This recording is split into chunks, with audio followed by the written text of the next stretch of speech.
ကျေးဇူးတော်ရှင်ဧကမဟာပန္တိတမိုးကုတ်ဆရာတော်ဘုရားကြီးအမရပူရမြို့မင်္ဂလာရိပ်သာဓမ္မယုံကြီးဘော်တွင်တရက်10လ62ခုနှစ်၌ဟောကြားဆုံးမတော်မူအပ်သောပဋိစ္စသမုပ္ပါဒ်မှထွက်ရလန်းတရားတော်ဘာမှမဆိုဘုရားလောင်းဖြစ်ပြန်ခါတော့ကဒီလိုအတ္တကိုပြောကိုယ်လိုက်ကိုယ်လိုက်အတ္တကိုစမ်းပြီးကြည့်တော့ကိုယ်လိုက်ကိုယ်လိုက်ဒီတမန်မှာဒီအရောကိုယ်လိုက်ကိုယ်လိုက်ဒီအရောကိုယ်လိုက်ကိုယ်လိုက်နဲ့နန္တမန်ပါလားဒီလိုကြတာဒီလိုကျန်ဒီကံတရားလို့ကိုယ်ဆိုရတဲ့သတ္တမန္တလာအဲ့လိုဒီလိုဒီမှာတော့ဖြစ်ကြတယ်။သံဃာရာကိုခန္ဓာရရောက်ခန္ဓာရရောက်လာမှလည်းဘယ်လိုမျိုးအောင်ဆိုတော့အဲ့လိုဒီလိုနဲ့သင်ပြရသတ္တမန္တဓမ္မနဲ့သိတဲ့ကျင်းနေကြတာလို့သိသိတယ်။အမှန်တမ်းဒီကမှာကျင့်ကြတယ်မကောင်းသောမူရာတွေပေါ်လာဘယ်လိုဆိုတော့ကိုယ်လိုက်ကိုယ်လိုက်သိရပါလိမ့်မယ်ဆိုတော့ဆိုရမယ်ရှိဒီတော့ဆရာလောင်းဖြစ်တာဒါနဲ့အသက်ဆာမတော်မယ်ဒီစိတ်တံကြံတွေ့ရဆိုရင်စိတ်တံဆောရစက်နေတယ်အလကားကအရင်ကြောက်ရစက်မှဒီမျိုးပြတ်မယ်သိရကြတာအရင်ဆာမတော်မယ်ဆိုတဲ့စိတ်ကပေါ်တော့တာအဲ့ဒါလေးကြည့်တော့ဓမ္မနဲ့နော်ဒီကောင်းတာကြောက်ကြနေလို့ဆိုလို့ရှိရင်ပြန်ပြန်ပြပြီရင်းတဲ့လောက်ဟာဆင်းမြစ်တဲ့လောက်နောင်ရညညမတော့တဲ့အလောက်ဒီလိုမှမြင်ကြမယ်ဆိုပြီးသာရပြီတက်တယ်နေရမယ်စားရမယ်ဒီမှတ်ကိုအရင်မြစ်စားတယ်မြည်လို့စားလိုက်တာနေရမယ်မှာဒီမှာဒီမဲ့ဆက်လာတဲ့အခါဆက်ဆက်ရနေရှင်ဒီကနေ့ကမြင့်တောင်ပွားလာသေးတယ်အဲ့ဒါကအမြင့်ကြာမှပဲဆိုပြီးဆရာကလည်းဘုရားလောင်းကြီးကထားတယ်ကဆရာတော်မူတဲ့အခါမှာအစွမ်းကမြောက်ပြီးကြလာရင်းနဲ့ကိုမသိကြရဲလို့အမှုရနော်တတ်တော်အစဆရာတာပေါ့နော်အဲဒီကတည်းကအစဆရာကဓမ္မတွေဒီနေ့တော့တတ္တဝါစတယ်ပြေးပါလိမ့်မယ်ပြေးပြီးကြတော့အစကိုညာနဲ့ဆက်လိုက်လို့ရှင်းရှင်းဒါကြတော့နောက်ရတော့အိုနာတူဆိုတဲ့အဓိပ္ပာယ်ကြီးဟာလုံးစုံကုန်ကျန်နေပြီးကြလာသွားပါလိမ့်မယ်လို့ဆိုတာပြောမှာတော့ဓမ္မတွေကအဲဒီလိုရင်ဒီကျန်တဲ့ဆိုတာကိုလည်းမှတ်ထားပါလိမ့်အဲ့ဒါကိုကြံကြရအောင်ဓမ္မနာနဲ့အိုစီကျိုးဂရိကျိုးအိုစီပါလားဂရိကျိုးရဲ့အိုစီပါလားခန္ဓာကျိုးအိုစီပါလားကြီးတယ်ခန္ဓာကျိုးအိုစီပါလားကြီးပဲဆိုတာသိစိတ်ကမြင်တော့အမှန်တမ်းမှစကြံကွာဆိုပြီးတော့အစားတော့သိတယ်ကြားရမကောင်းတာမှန်တော့ဒါအရင်မကောင်းလို့ရှားမကောင်းတာပဲအရင်မကောင်းလို့ရှားမကောင်းတာပဲဆိုပြီးကာလအလုံးစုံဓမ္မတွေအရင်ရှားဒီဓမ္မတွေလည်းအရင်ကရှားလို့ဆက်ကြတာလေကံကောင်းလို့အသက်တွေနဲ့ကြရကံမကောင်းလို့အသက်တွေကနာများရရင်းနဲ့ရှားလို့ဆိုတော့ကံရှားတွေ့ရောပါတယ်ကံစားပြနေတာလောပါတယ်ဓမ္မတွေပြိဿမျိုးကသာရကိုကြီးလို့ပြိပြောလိုက်နော်အဲဒီကသောဇန်ကမ္မမှာကျက်လုံးနံတော့ကျက်တဲ့အခါကျတော့အိုဇင်းတို့ရဲ့သရမရဏဒီကြပါရှိရပါသရမရဏသိ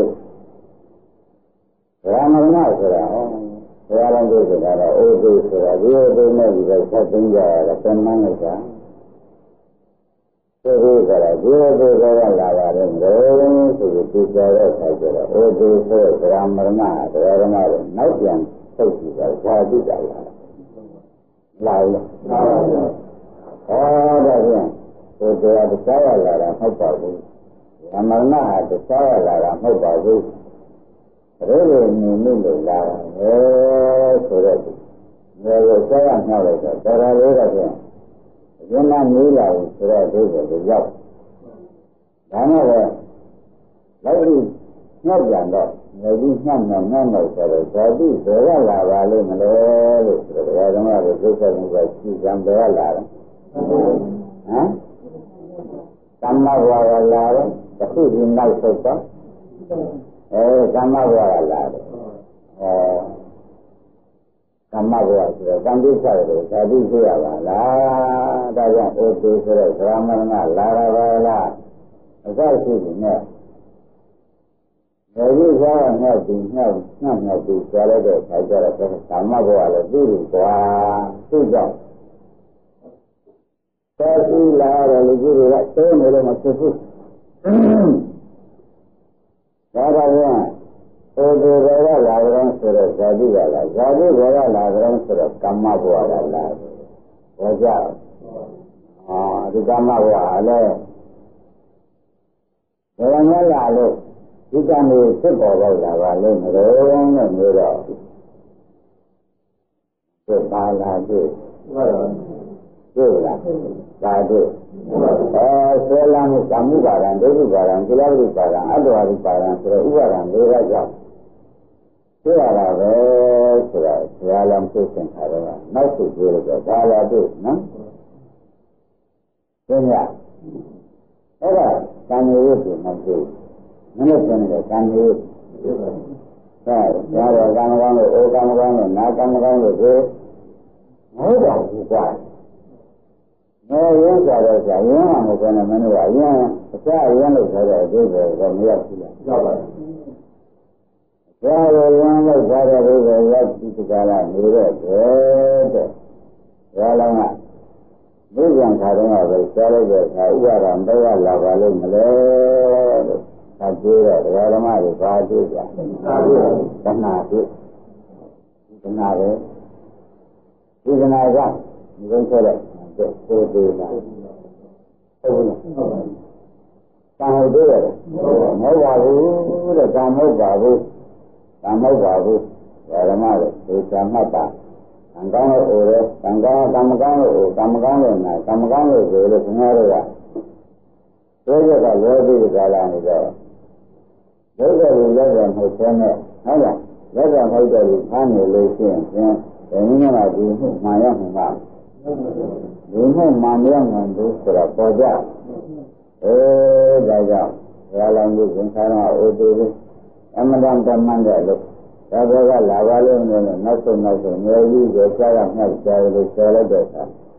You can have a program in Lavalian,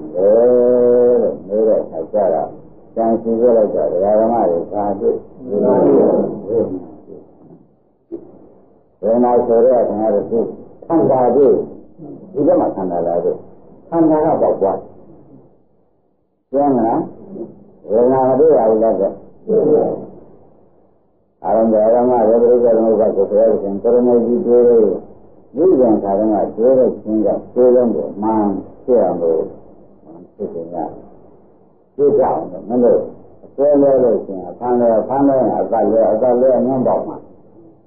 A basic number of us. Samawari Jessica, Bishop Congress, Polaya, Yamma, Samawari Jessica. I think the bank has it. Eh?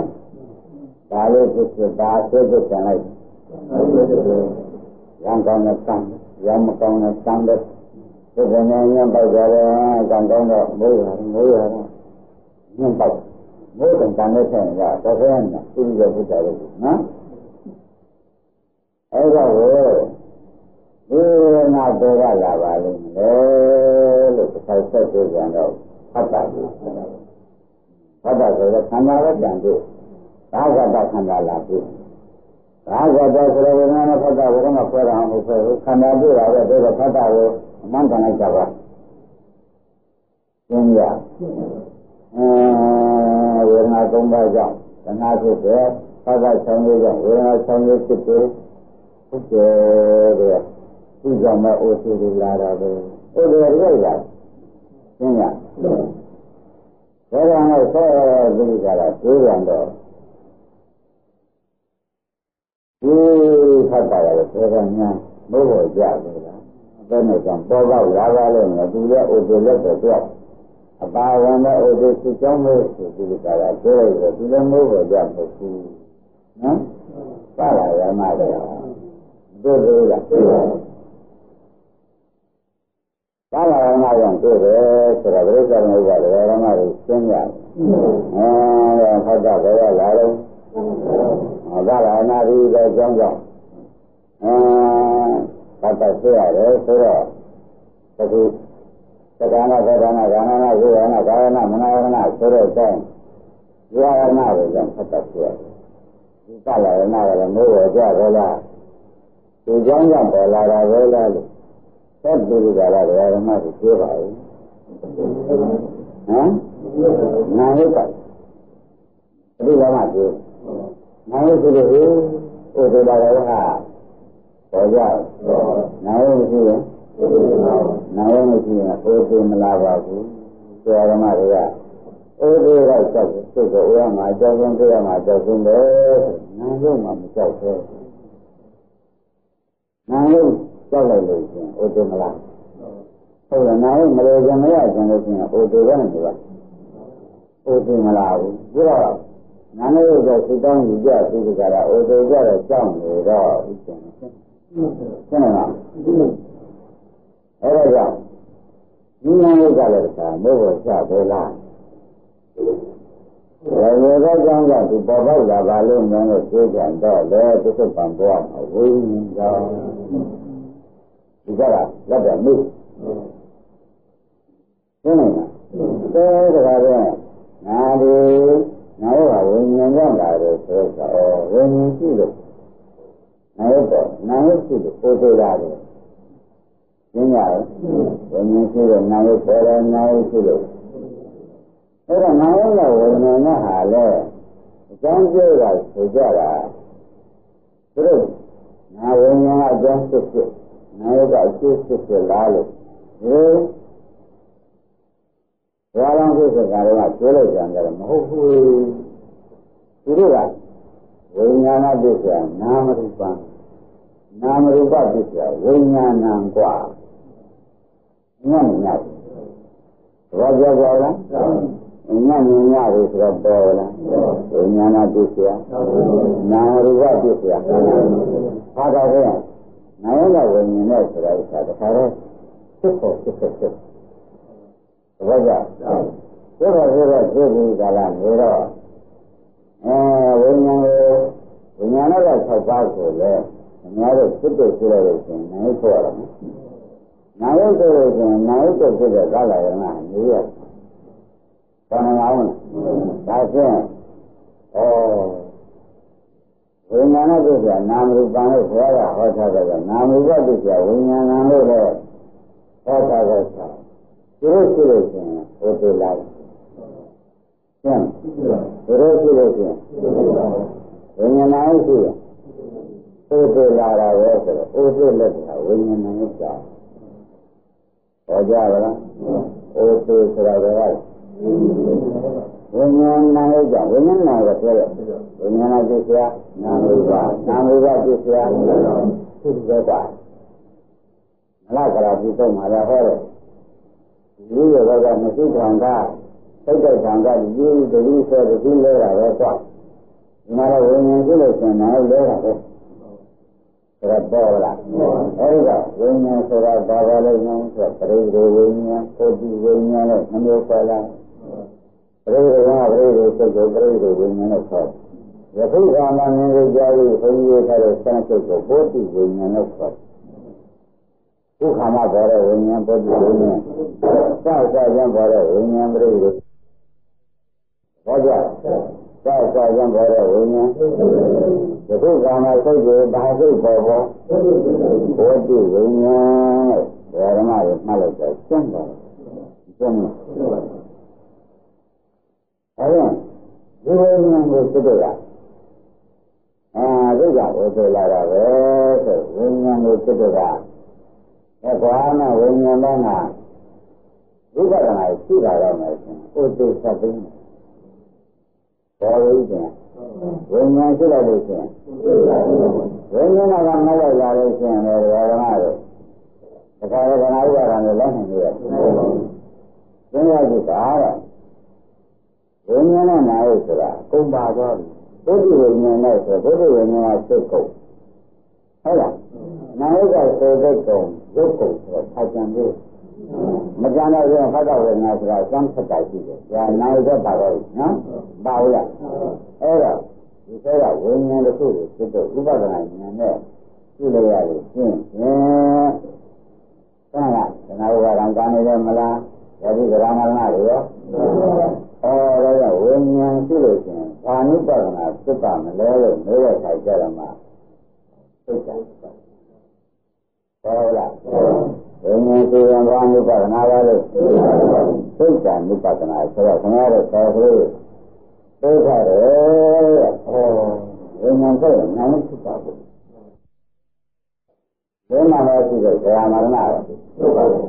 ဒါကအမြင့်ကိုဟောတာဒါကအမြင့်တက်ကြဆိုတော့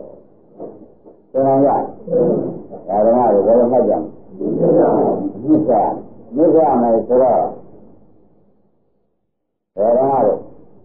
စိတ်ဓာတ်နိဗ္ဗာန်ရှိလို့ရှိရင်မြင့်တက်ပါတယ်ဝိညာဏတိဇာနာမိပါနာမိပါတိဇာတဲ့ခါသွားတော့ဝိညာဏမြဲတာနာမိပါမြဲတာဟောကုန်တက်ဒါပြန်ဘယ်လိုမှဆိုတော့ဝိညာဉ်တစ်ခုကိုပဲစိတ်တက်ရှိလိုက်လို့ရှိရင်ဒီကနေ့တော့ရှိတဲ့အခါဓမ္မတို့ရှိမဲ့တယ်ဖြစ်ပါလိမ့်မယ်ဖြစ်လို့ဒီလိုကရဝိညာဉ်နဲ့ဆင်းရဲကြတော့နိုင်တဲ့တန်းကြောင်းမှာပါဠိနာတွေကပို့သေးတယ်ဒါရင်ဆရာဘုန်းကြီးပြောတဲ့စိတ်ဓာတ်နိပဒနာဆိုဝိညာဏနိပဒနာဟုတ်လားဆရာဘုန်းကြီးပြောတဲ့စိတ်ဓာတ်နိပဒနာဆိုတာဘုရားမေကနည်းနဲ့သုံးလိုက်တော့ဝိညာဏနိပဒနာဟုတ်လားအခုကဝိညာဉ်သုံးတဲ့စိတ်ညာစိတ်ပုံဘာကြောင့်ဒီကံရမှာစိတ်ဆုံးတယ်ဘုရားမေကနေရကြတော့ပြောတော့ဝိညာဉ်သုံးတာဒါကလည်းဆိုတဲ့ဥစ္စာကိုရှင်းကြသိကြည့်ကြရတာဘာကြောင့်ဒါကြောင့်ဓမ္မတွေသိကြည့်ကြပြီးတော့စက်ပါတယ်ဉာဏ်ပါတယ်မင်းပါတယ်ဆိုတယ်မရှိရပဲလိုက်ကျင်ပါတယ်လမ်းညင်ပါတယ်သွားကျင်ပါတယ်ဆိုလို့ရှိရင်ဝိညာဉ်ကိုခေါင်းအောင်ရှိတယ်တော်တယ်လားဝိညာဉ်ကိုဝိညာဉ်ကိုခေါင်းအောင်ရှိရတာနာယကကြောင်းကြံတယ်လားသာပါရဲ့နာရအမြင့်တောင်တော့အမြင့်ဆက်ပလိုက်ဓမ္မတော့ဘာဆက်ပလိုက်မြင့်ဆက်ပလိုက်တယ်လို့ဆိုတာဥစ္စာဒီတရားမှာတန်မိဂနာလောကတန်ပါဠိတော်တယ်ဆိုတော့သုတ္တံဒီလိုထားတဲ့စိတ်ဓာတ်နိပဒနာတော်တော်အရင်ကြတယ်ဒီသတ္တသာလားတော်လားဒါသက်အဲဒီသတ္တပဲဆိုတော့ဒီကနာရတော့ဘာလားဆိုတော့ဟာကနာကဝိညာဉ်ကိုဉာဏ်နဲ့ပေါ်ကမောက်ရတာလို့ကနာကညံ့နေလားဘုမလားပဲနဲ့ကြံ့ကြဘူးလားဝိဇ္ဇာမပြတ်ပါလားဟာဘယ်နဲ့ဝိဇ္ဇာမပြတ်ရမလဲဝိညာဉ်ကိုဉာဏ်နဲ့ဝိဇ္ဇာပဲဝိဇ္ဇာလာတော့ဝိဇ္ဇာပြတ်တာပေါ့ဒါကအတော့ဝံယုံမကျိုးဘူးပေါ်ကြတယ်တတ်တော်မှာအတော့ဝံယုံဆက်ပြီးအနာမင်းနဲ့ကြောင်းဒီကာလဥသေသံပြီးလဲနေရတော့ဒီတော့နော်ဒါတော့ငါတို့ကကြောက်နိုင်သေးရလားမနေ့ကငါလည်းနိုင်တော့တတ်တော်တွေကဟိုရောက်ကြည့်ရောက်နိုင်သေးရဲ့ငါတို့သုတ်လိုက်တယ်ဘယ်လဲတန်ရောက်စိတ်ဟာရပ်သွားပြီဟုတ်လားဒီသုတ်လိုက်တဲ့ဘယ်လိုမှတ်ကြမလဲတန်ရောက်စိတ်ဟာရပ်သွားပြီကျမ်းဒါကြောင့်ဒီလိုလုပ်ကြတယ်နော်ခဏမှပြောရင်မြတ်စွာဘုရားပုဂ္ဂိုလ်ဒီစံကိုသိချမှတ်ရမယ်အားကောင်းလို့ပြောတာဝိဇ္ဇာနဲ့ငါသတိကမချသေးဘူးလားအဲ့တော့ဒီမှာဆိုလို့ရှိရင်ငါတို့ရားရုပ်နာမ်ရုပ်စားရုပ်ရားရုပ်ရံရုပ်ကောင်းစိတ်ဖြစ်တဲ့ပေါ်ရရှိလိုက်တာလေဆိုတော့ကဒီလိုမှက ဝိညာဉ်နဲ့ခန္ဓာကြားမှာပေါ်တာဒီစိတ်ဉာဏ်မှာပေါ်အောင်ပေါ်တယ်တော်ပြီဝိညာဉ်နဲ့ခန္ဓာကြားပေါ်တော့မပေါ်ရင်ခန္ဓာကမလာဘဲနဲ့သိမပေါ်ရင်ဘာကမရဘဲနဲ့သိအဲ့ဒါခန္ဓာတတ်တယ်ဆိုတာမှန်မလားသိရဆိုတော့ဒီစိတ်ကြီးတဲ့အနိစ္စကိုဘာဖြစ်တဲ့စိတ်ကဖြစ်တဲ့ခါကိုအမြင်များဝိညာဉ်ကိုသိနေလို့ရှိရင်တော့ဝိဇ္ဇာမျိုးရှိတာဝိဇ္ဇာကမြင်ပုံမြင်ဒါကြောင့်ဝိဇ္ဇာတဏှာကတော့မလာဘဲနဲ့သိဝိဇ္ဇာကတော့ညှင်ထုတ်လို့သိဒါဒုက္ခမှာဝိဇ္ဇာကတော့ဝိဇ္ဇာကညှင်ထုတ်လို့တဏှာကတော့မလာဘဲနဲ့သိဟောကြအဲ့ဒါဝိဇ္ဇာကတော့ဝိဇ္ဇာပေတော်သိနော်တဏှာတော့ဗျာအနုပါဒာနိရောဓကမလာဘဲနဲ့သိအောင်လုပ်လို့နော်လာဘမရအောင်လုပ်လို့ဆိုတာတော့ကျမ်းမလားအဲ့ဒါကြောင့်အဲ့ဒီဝိဇ္ဇာနဲ့သိရမှာလည်းမဝိဇ္ဇာနဲ့တဏှာဆိုရရင်ပါဘူးတော့အဲ့ဒါဝင်လို့ကြည့်တယ်အဲ့ဒီဝင်လို့ကြည့်ပါဖြစ်သွားတယ်ဆိုတော့ပေါ်လို့လားသိတော့အခုကလည်းသုံးချလို့ရသေးတယ်မရတော့ဘူးဆိုတော့ကျမ်းတော့ပါပြီဒါကြောင့်လက်ရှင်တွေရောဒီလိုရောမှတွေရောတန်ရမလဲကြံဝင်လို့ကျိုးမှာပါတန်ရမလဲကြံဝင်လို့ကျိုးမှာဆိုတော့ဟုတ်ပြီဝင်လို့ကျိုးတယ်ဆိုတော့အတန့်ကြီးတော့အသုံးချရလို့အတန့်ကိုထောက်ပြီးတော့အသုံးချရမရဘူးဒါကြောင့်လည်းလည်းနေရဘယ်တော့ပတ်ထားတဲ့သံဘတ်ကိုကြီးနဲ့ပြီးတာတော့အတန်ကိုပုံကြဘောပါရအဲ့ဒါခန္ဓာကြီးဟာဒီငါးပါးနဲ့ငါးပါးနဲ့ဆရာပဲလေငါးပါးနဲ့ဆရာလည်းမလဲတော့ဘယ်ဆင်းရမယ်ဆရာလည်းပြတ်သက်တာပြတ်ဘူးလားအဲ့ဒါငိုးတာဗราဏဖြစ်နေတော့ဥပဒနာလောက်တာဘာလို့ပါလဲငိုးတော့ဗန်ရဝင်လို့ချိုးတော့လို့ပေါ်ကြဒီဝဒနာလောက်ပါဘာလို့ပါလဲတန်ရာတဲ့နေတဲ့ဘုန်းကြီးဝင်လို့ချိုးတော့လို့ကျင်းရဒါဖြင့်ဒီကတော့ဝင်လို့ကျိုးမှအင်းတယ်လို့ဆို냐တော့ဝင်လို့ဆိုတော့ဒီတော့ဝိညာဏပစ္စယနာမ်ရူပနာမ်ရူပပစ္စယဝိညာဏဆိုတော့ဝိညာဉ်တစ်ခုဆိုတော့ဘောရဝိညာဉ်ကိုဥပဒနာနဲ့နဲ့ရှိပြလိုက်တော့ဒါကြတော့ဝိညာဉ်7ပါးရေးထားတဲ့မြတ်တာဘောရဝလက်မပေါ်လို့ရှိရင်ပြန်စီစိတ်စိတ်ကိုရှိဒီလိုလည်းသောတိကရာရေးထားတော့ဘိုးမန်တဲ့ဝိညာဉ်ရှိခိုင်းဝိညာဉ်ကြီးကနိုင်ပါတော့ပါဘူးပါလာနာပါသွားပြီတဲ့ဒါလည်းပါသွားတဲ့အတွက်ဓမ္မနဲ့နံပါတ်တစ်ခုလုံးဟာတစ်ခုရှိတယ်အကုန်ပါတယ်မှာဒါကြတော့နှစ်နံပါတ်ဆိုတာလေဝိညာဉ်တစ်ခုရှိတဲ့ကံနဲ့နာယဝကရာနာဖတ်တာရောပါလို့လားအဲ့တော့ဒီလိုလို့ဆိုရင်ဓမ္မအတွက်မှာဒီရာအတွက်ဓမ္မအတွက်နော်ဒီရမှာတော့ဒါတဲ့ပထမနဲ့ဒုတိယဒုတိယနဲ့တတိယကြားထဲမှာရှိရမှာဒုတိယတတိယရောက်သွားရလို့ရှိရင်မောင်ကျလမ်းသွားတယ်မလမ်းလို့လားအဲ့ဒါကိုဒုက္ခသစ္စာနောက်ကမေဃသစ္စာအချက်ကိုခေါင်းနဲ့ဆက်နေတယ်ကောနေရတာဆိုတော့ဘုရားတန်ရာဆိုဒီပင်ကြားရတယ်ဆိုဆက်နေတယ်အဲ့ဒါဘုရားကမှပေါ်တယ်ပေါ့ကျမ်းဒီဘက်ကအဲ့တော့ဘုရားကပွင့်လာတာများနေတော့ဘုရားပွင့်တဲ့အတွက်ကိုတန်ရာဒုက္ခဆံမှာဆက်လို့မရဘူး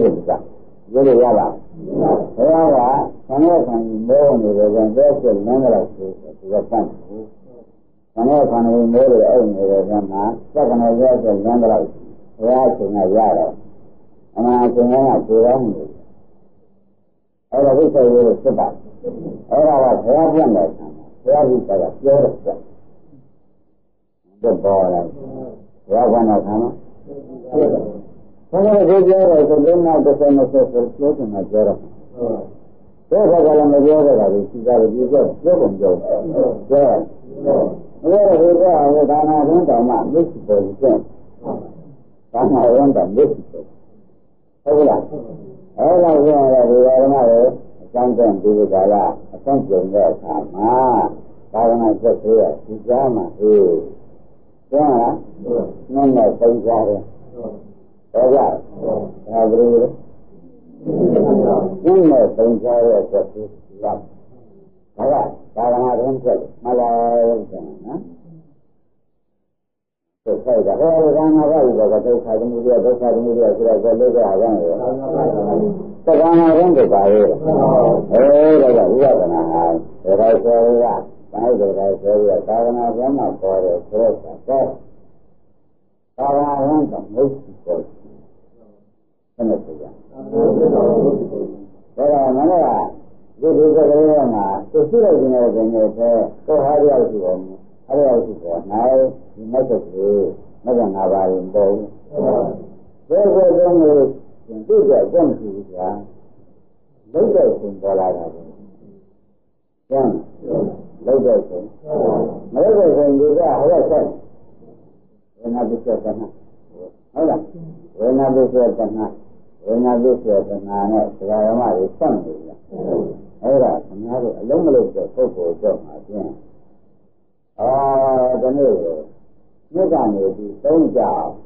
နှစ်ခေါက်ပြန်ကြကြတော့နေတယ်ဘယ်နဲ့ဒီမှာဒါကြောင့်မြစ်ကနေပြီးမြစ်ကဝိညာဉ်ရောက်သွားလိုက်ကြဝိညာဉ်မရှိဘူးဟမ်နာမဝေဒနာခေါ်ရဝေဒနာသနာဝေဒနာကံတော့ကြအောင်နှလုံးခလိုက်ကြတယ်ကံရောက်သွားတယ်နားရောက်ထားလိုက်ကြတော့နာဝိညာဉ်ပြီးတော့သနာဝေဒနာကံကြောက်ရနှကောင်းဝိညာဉ်ခေါ်လိုက်ကြတော့ပါအဲ့ဒါတန်ဖိုးတွေလို့ဆိုလို့ရှိရင်ဒါကဒါနဲ့ဇာတိပေါ်မယ်ဆရာမရဏရောပေါ်မှာပဲဆိုတော့ဒီကအကျမ်းကြီးကိုခေါ်တာအကျမ်းပြတရားမလားသေးဘူးကာလပတ်လုံးဒီကျမ်းကြီးအရှိသေးတယ်နော်ကျမ်းရကျမ်းကဘုရားလုံးနေတာပဲနဲ့နေတော့မှာဓမ္မတွေခင်ဗျားတို့သိရင်လည်းများတော့ဒီနည်းမှာဒီကျမ်းကနေရာမှမပြတ်ဘူးသွားမှာပြဒါကြဘယ်နဲ့လဲဝါမှာပြတ်မယ်ဆိုတော့ဓမ္မတွေရှင်းကြအဲဒါကြောင့်ငါတို့ဒီလိုရတဲ့ဒီကရာအားနာတော့ဒီကရာရဲ့သိတဲ့ကံကြတာပဲဒီလိုရင်းနေတာပဲဓမ္မစီနာထောင်ရဲ့အတော်ကြီးညာလေးပွားတာပဲဘုရားကွာမှာဘယ်ပန္နာမရောက်တာဘယ်မရောက်လာမှခဏကံမမြောက်မမရှိဘူးသမဏေကဒီကံတွေဟိုဘုန်းကြီးခဏခဏပြောတယ်အနာကစုစမ်းတယ်ဓမ္မတွေဒီကံတွေပါလေသဟာစုစမ်းကံတွေသနာစုစမ်းတယ်သနာရှိတဲ့ပုဂ္ဂိုလ်ကံကုန်တယ်ဒီကံလေးဒီကံကုန်တယ်နောက်ကံတဏှာထုတ်ပေးတာပဲဥမာမှာအမှန်ကြည့်လိုက်ဆိုတော့သင်္ကြန်ရှိရဲ့ဒီကလာဘယ်တော်မျိုးအပြည့်ထည့်ဟုတ်လားဒါကောင်ဒီရက်နေတယ်ဆိုသုံးနေရရှိရဲ့ဒီကံရဘယ်လိုဆက်တယ်ဆိုသုံးနေရရှိရဲ့သိဆက်တာမဟုတ်ဒီမှာတော့မနေရဘူးဒီနေ့တက္ကနာဆက်တယ်တဏှာချင်းကြီးတယ်ဒါမှရှိလားရှိတယ်မရဆိုတဲ့နောက်ထပ်ဆက်တယ်ဆက်နေရ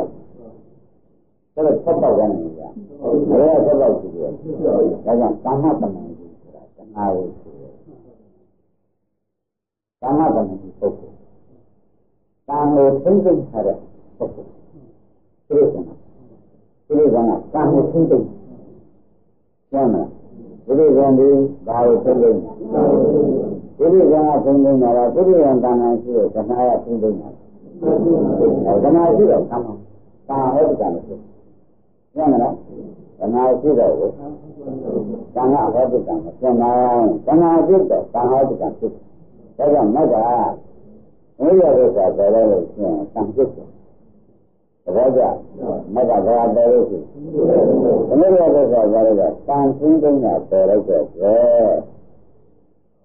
တဏှာကျန်သေးဒါကြောင့် နာလည်းသမီးရသစ္စာဥပါဒနဲ့သမီးရသစ္စာကံလည်းသမီးရသစ္စာပဲဆိုသူဒုရသစ္စာဆက်ဆက်ဆက်ဒါတော့ကောင်းတယ်လားတဏှာကွာအဲ့ဒီကတော့သုံးနေပါလားတတိယကောက်နော်တဏှာရတာကောင်းတယ်ဘယ်လိုကောင်းတယ်တတိယတော့မှာဘယ်လိုကောင်းတယ်လို့ရှိတယ်တဏှာကောင်းတယ်သူကဥပါဒနဲ့သိတာတော့ကံလည်းသိတာဟုတ်လားအဲ့ဒါကိုဘာဝနာကိုစမ်းကုန်တယ်မျိုးမှာအတုတ်ဆိုတာဟုတ်ပါဘူးရမပါတာဘာကြောင့်လဲဆိုဒီကံကနားနေတော့တဏှာရနေပြီးစုစမ်းထားတာတစ်ခုချင်းတော့ပဲနေလို့မှာတပုံမှာဒီသမုဒ္ဒပတ်ပြီးချရတယ်နောက်ကတပုံမှာတက်ပြီးတော့နောက်ကတပုံမှာတက်ပြီးတော့အဲဒီတရားသူကြီးနဲ့လုပ်တယ်ပါဘုံမှာတက်ပြီးချရတော့ဒီဘက်မှာရှိတာဒီကောင်းကနဲတာအဲ့တော့ဆက်ပိုက်ရှိတယ်အဲ့ဒါကြောင့်မလွဲမှာသက်တမ်းမရှိဘူးဆိုတာပေါ်လာမလွဲမှာသက်တမ်းနောက်ရတော့ကြတာဒီမှာရဲ့ရှိတယ်900ဘုမာတောင်းရမှာတစ်ခါသူကသက်တမ်းမရှိဘုမာသက်တမ်းဘာလို့လဲသက်တမ်းမရှိအောင်ဆိုလို့ရှိရင်ကံကုန်မှကုန်တယ်ဆိုတော့ကံလို့လုပ်ခဲ့ရင်တရားရရှိနေတော့ပုံနေရရှိသေးတယ်ဒါကြောင့်ဒါပြန်ခင်ဗျားတို့တစ်ချက်သိရင်ဆယ်နေရဒါကြောင့်ဘုန်းကြီးပြောသက်သေးကြကြဒီဘောကနေဒီကြတော့မမှန်ပုံမှန်မရဘဲနဲ့သိကြမယ်ဆိုရင်သက်သေးကြကြဆိုတော့ဒါကမှမပေါ်ဘူးပြောတာဟုတ်ပါဘူးပါတယ်ဒါမှမပေါ်ပြောမလားဒါလေးတော့ဆိုတော့ဒီဘောကြည့်လိုက်တဲ့ကုသိုလ်လေးကအများတို့ကမဆိုင်တဲ့ကုသိုလ်ဆိုတော့ဒီနည်းနဲ့ဒီနားကသိတာနောက်ကုသိုလ်တော့ဆိုရပြောမလားဒါကြောင့်များတို့ကုသိုလ်တိုင်းကိုအားကိုးရတယ်လို့အောင်းမနေနဲ့ဒီနားတိုက်ဆိုလို့သုံးတဲ့ကုသိုလ်ကြတာလည်းကုသိုလ်ပြောမလားဒီနားတိုက်ဆိုလို့မရတော့ကုသိုလ်ဒီပါရင်ကုသိုလ်ဒီကုသိုလ်ပေါ့ဗျာဒါကြောင့်ဒါပြန်မလို့ဒီနေ့ဒီတရားကိုစလာခြင်းစိတ်တန်ပတ်တယ်လက်တွေစားတယ်တရားအဒီစားတာလဲဆိုဘုရားတော်မြတ်ကစားတာဒါကြောင့်နောက်ဆုံးဝိညာဏအတိဒီကဝိညာဉ်နဲ့ဆက်သွားရရှိသေးတယ်ဟုတ်လားဒီကမှာဝိညာဉ်ဆက်သွားရဒီလိုရဆိုတော့ကံရှိရတာမဟုတ်ဘူးဒါမျိုးကြကြတာဒါ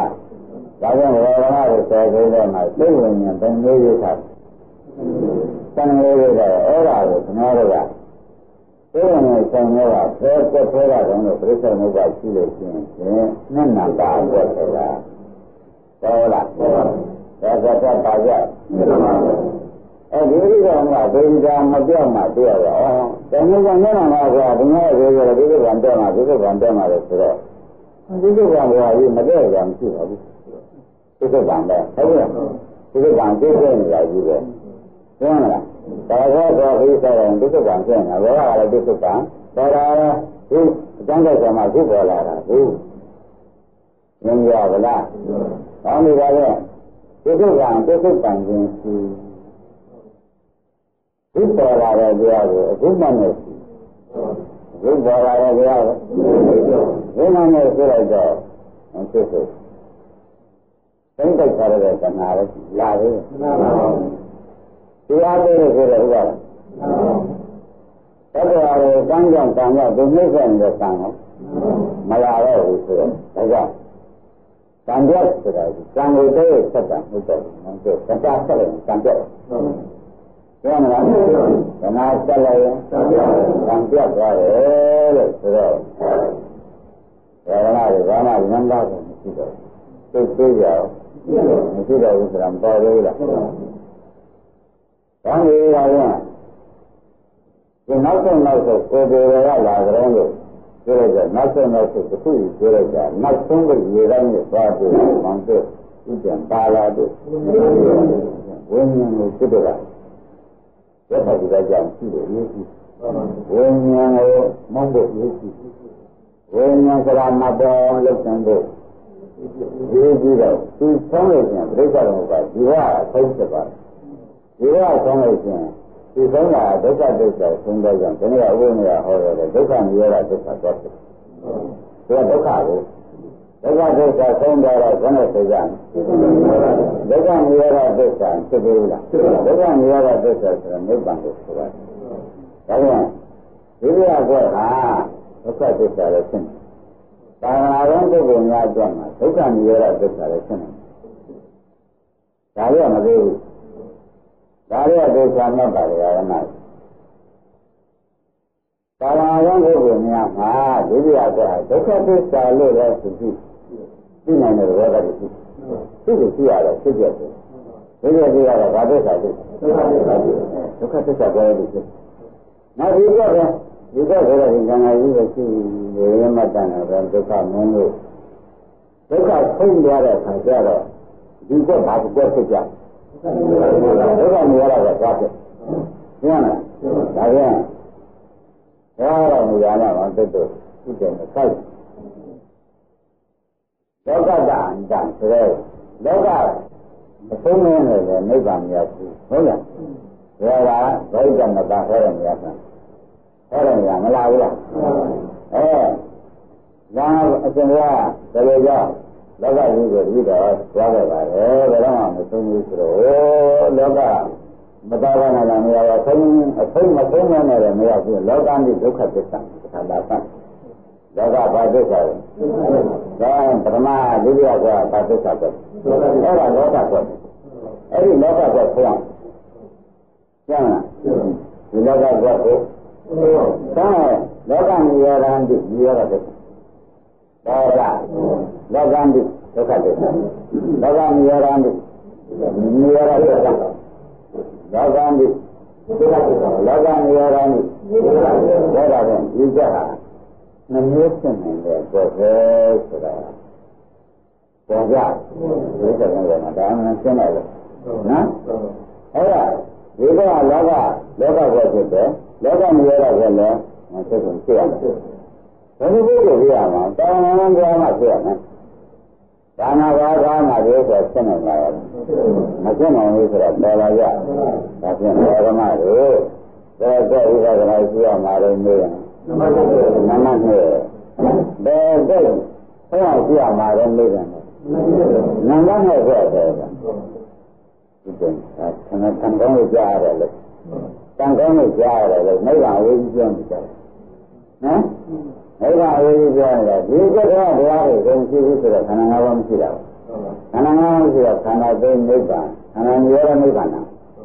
သိသေးလားသိပါဘူးခန္ဓာမျိုးရဒါဒီကတိုင်းလာတော့ဒီကတိုင်းလာတော့ဆိုတော့ခန္ဓာမျိုးရကဒုက္ခသစ္စာဟုတ်လားခန္ဓာကဒုက္ခသစ္စာမျိုးရကမျိုးရသစ္စာဘောတာဒါကြောင့်ဒီဓမ္မတွေနဲ့ဆိုရင်ကိုယ်နဲ့ကြည့်တဲ့ဥဒ္ဒေကလာကြတဲ့လက်သက်ရင်းဆက်တဲ့ဆိုင်တော့ဝိညာဉ်တွေ့တာနောက်တစ်ခါဝိညာဉ်နဲ့ဉာဏ်နာဝိပါဏဝိရတိဝိညာဏနဲ့ပြောတာဟောတစ်ခုချုပ်ကိုချုပ်ကြလို့ဆိုတော့ဒီပြောတယ်ဝိညာဏနေရတာနာမဝိပါနေရတာဝိညာဏနေရတော့ဒီလိုမျိုးသွားပြန်ပြောမလားအဲဒီလည်းသိသွားတဲ့အခါကျတော့ဒီကထုတ်သွားတော့ဒုက္ခនិရောဓဆိုမထုတ်ခင်ဒုက္ခသစ္စာဆိုဒါဒုက္ခသစ္စာကိုမြင်ပြီးမှဒုက္ခនិရောဓသစ္စာကိုသိကျမ်းလားနိဗ္ဗာန်ဝေဒနာနိဗ္ဗာန်လို့ဒီကိုသိရင်ဒီကိုသုံးကြတဲ့အခါကျတော့နိဗ္ဗာန်ဖြစ်မှာပဲခင်ဗျားတို့ဘယ်မှာသွားကြနေလို့မလို့ဘူး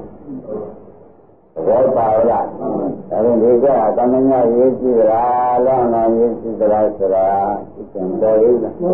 တော်ရည်တရားကဘာမှမလို့တရားကဒါနာဘုန်းတော်ရှိလို့ဒီမလာဘဲနဲ့ထုတ်ကြတော့တရားကမလာဘဲနဲ့ထုတ်ကြတော့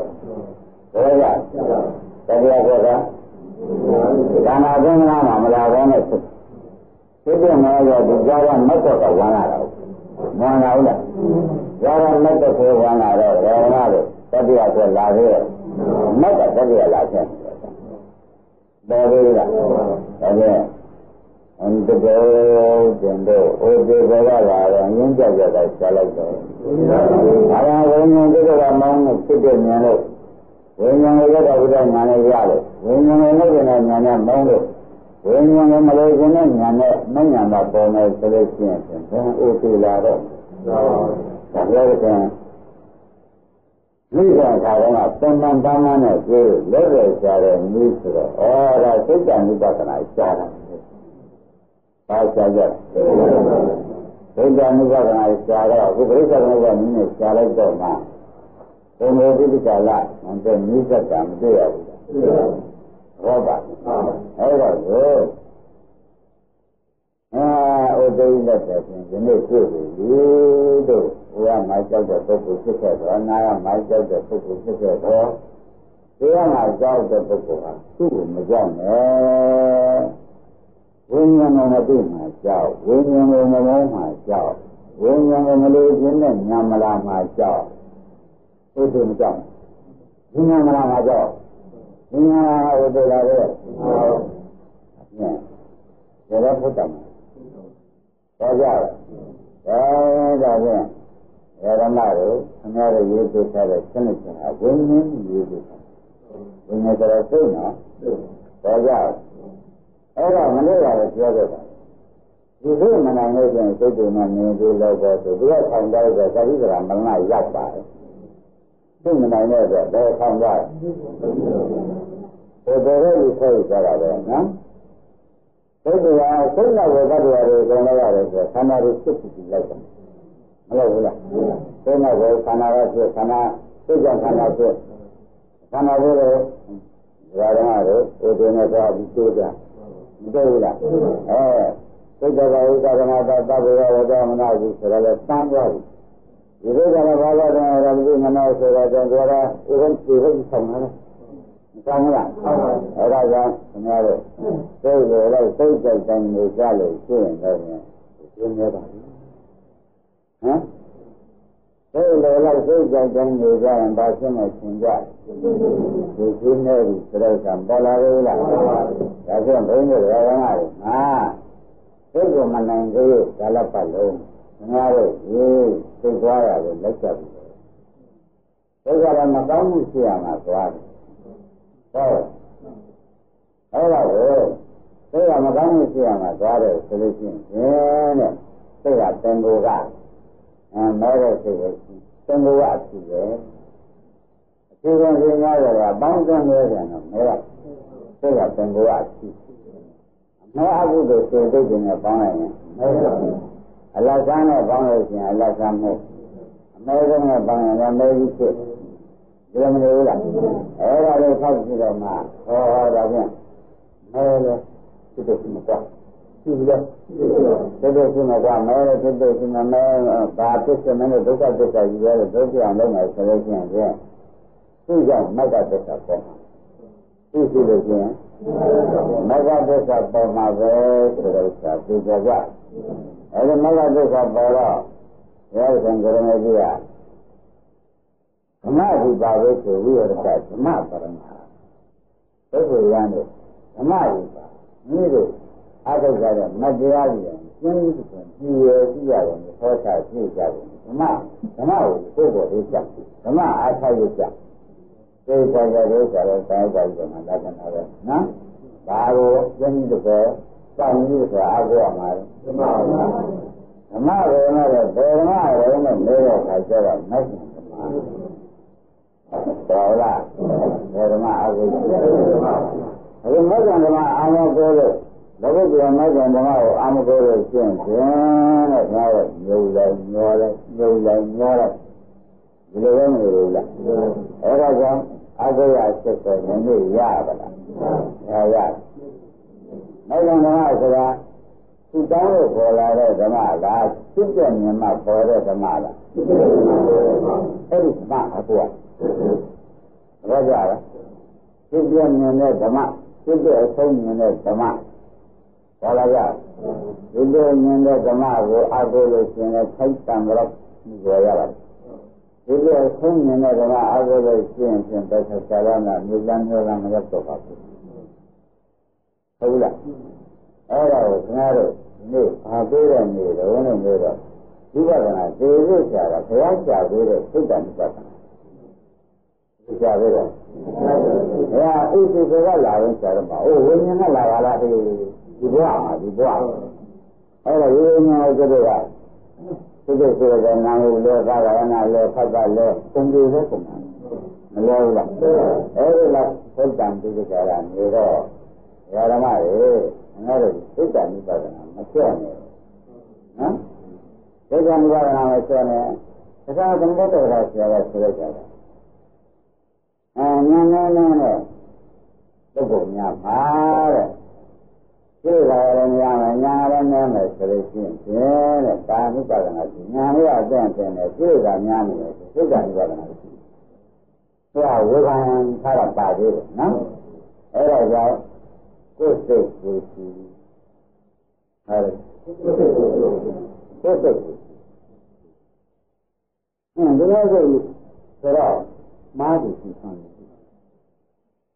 中国的人卖的是几个，你要会知道了，不是夫妻知道，这200个，那200个呢？现在在开着了，马家几个，没知道。当有一个人知道，不是夫妻的，真的这个男的知道，小朋友从哪查的？这里这个现在知道的从哪查的？从哪的？这个。现在是说呀，那个叫现在人是什么？因为这个都是这个那么是现在是说到啥个？这个那么是，这个他这个是啥的？他们那个增加那个，现在的这个那么是蛮大的，这现在是个蛮大的，这个那么是个蛮大一个的，我看怎么有的。哪来木马？你没这样的个，刚才先这个了，这样的人是我们都有的。当时那个，这个才说了，这里面骂人是啊，是的。后头200我听啊，没想过。后头1年嘛，真200去，200我听啊，真200没去见的人，没想的。人家。真200个人去，真200个人没去的，咋可能？哎呀，那200个没去的，我那200那么说的，我说的都没去的，我来说讲，大家把人家人没有，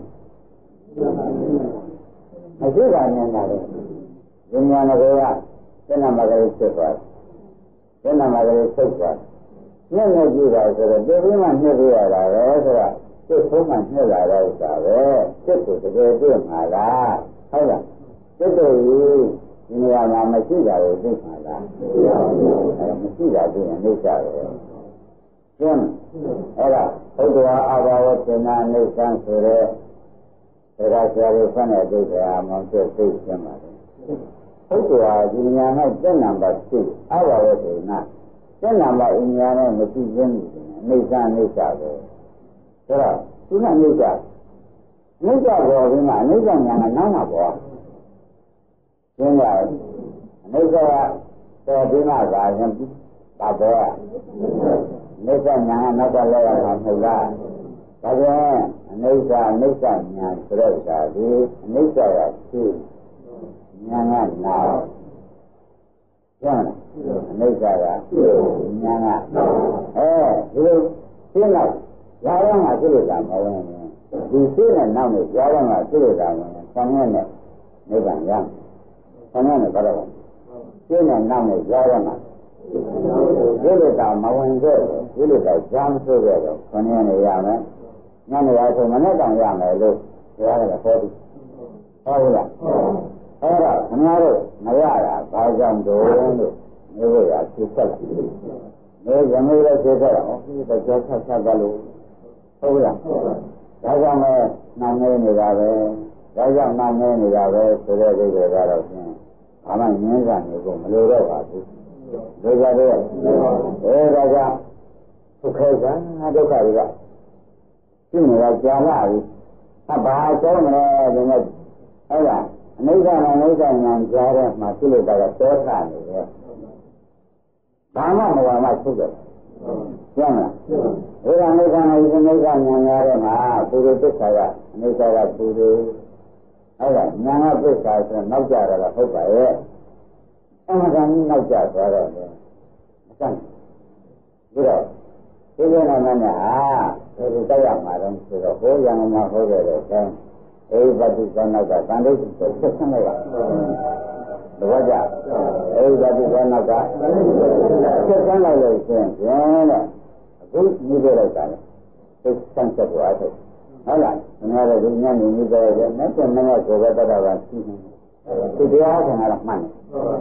တယ်ဒါနဲ့ကြောင့်မရပါလိမ့်မယ်ဆိုတော့ဒီလိုကရှားကိုလို့ကမှတ်ရတယ်တော့ကြတော့ရင်းလို့ဒီရင်တော့ပါ